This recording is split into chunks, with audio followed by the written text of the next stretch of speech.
Hello, my name is Mitzi Novicic, and today I will be giving my presentation on the stages of life from Hinduism and the three marks of reality from Buddhism. We will be discussing these two religions from these two specific concepts from these religions, and as you can see at the bottom, I have included two photos. The photo on the left is the Hindu god Shiva, and on the photo on the bottom right is a statue of the Buddha. Okay, so now I will be giving a brief overview and summary of Hinduism and some major key terms. So first we have the Vedas, which are ancient scriptures of India. We also have the Upanishads, which are the written works of the spiritual reality or essence of our universe. We also have three major gods of Hinduism. First, we have the Brahma, who is the god of creation. We have Vishnu, who is the god of preservation. And we have Shiva, who is the god of destruction and recreation. We also have two theories of migration that are very important. The first theory is the Aryan migration theory, which is believed that various groups of people from different regions migrated to India and spread their beliefs in a kind, respectful manner. We also have the Aryan invasion theory, which believed that a large group of people migrated from the southern region of Russia to India and harshly pushed their beliefs on the Indian people. So basically, it is said they used violence. An important figure in Hinduism is Mohandas Gandhi. He was an important activist who practiced the teachings of Hinduism. He was born in 1869 in northwestern India and passed away in 1948. He studied in London. He also furthered his knowledge about Jesus Christ and his work and Christianity. He fought for equality and change in a nonviolent manner. So he used speeches and often demonstrated hunger strikes, and he truly believed in the power of kindness. Sadly, he was assassinated in 1948, but he is still loved and respected today. Now we will be talking about Buddhism. Buddhist teachings are very practical. They focus on minimizing suffering and achieving peace within ourselves. The Buddha was a world teacher, and Buddhist religion believes in the concept of rebirth and reincarnation, also in Hinduism as well. And it strongly believes in living a positive, mindful life filled with right action, speech, and understanding. As I mentioned before, the Buddha is an extremely important figure in Buddhism.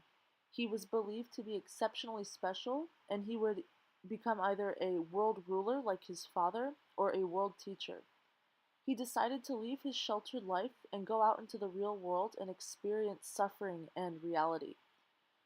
He incorporated moderation and meditation in his life to help him understand and answer questions that he had about life. And he gained many, many followers over the years. Sadly, he became very ill at the age of 80 and passed away. Now I will be discussing the stages of life from Hinduism, which believes that each stage of one's life is extremely important and is expected to be lived a certain way. So the first stage is called student, which is between the ages of 8 and 20, and it sets out the religious teachings and beliefs for one's life. The second stage is called the householder stage, and it is around age 20, and it's the time of marriage and beginning a family.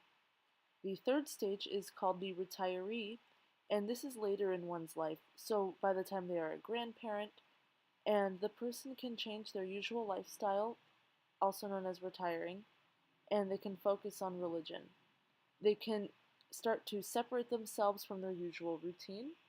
And the last stage is called the renunciate stage, and this occurs after someone has retired, and they now have the option to completely isolate themselves and leave everything behind and become secluded from society. Now I will be discussing the three marks of reality in Buddhism. The first is change, and this means that everything around us is constantly changing and shifting, and nothing really stays the same. People's feelings change, the environment changes, circumstances will shift. The second characteristic is no permanent identity. This means that people are constantly changing and are never the same all the time. So, people are also made up of different parts and characteristics, and those are always constantly shifting and changing. The last characteristic is suffering, and suffering includes feelings of unhappiness, even disease.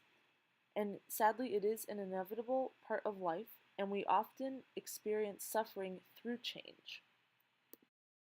Now I will discuss the similarities and differences. So, some similarities are that both consist of set characteristics that affect and shape one's life. Also, a person's actions through the stages of life and their behavior within the three marks of reality can affect their cycle of life, like their rebirth and reincarnation. Lastly, by achieving the renunciate stage from the stages of life, as well as accepting the three marks of reality, a person may achieve complete peace and serenity within themselves. Now, for the differences, the stages of life lays out a specific life plan, whereas the three marks of reality elaborates on different factors of life and how important change is. The stages of life has a different representation for people from different levels of the caste system, whereas the three marks of reality's characteristics apply for everyone, no matter what class. Lastly, since the stages of life is strongly connected to the caste system, people's role in society and identity stays the same all of their life, whereas within Buddhism, each person does not have one true identity and they are constantly changing and shifting. So, to summarize, we have covered the history of Buddhism and the history of Hinduism. We have covered and discussed the meaning of the three marks of reality and the stages of life, and we have evaluated how both of these topics are similar and different within each other. Thank you very much for viewing my presentation.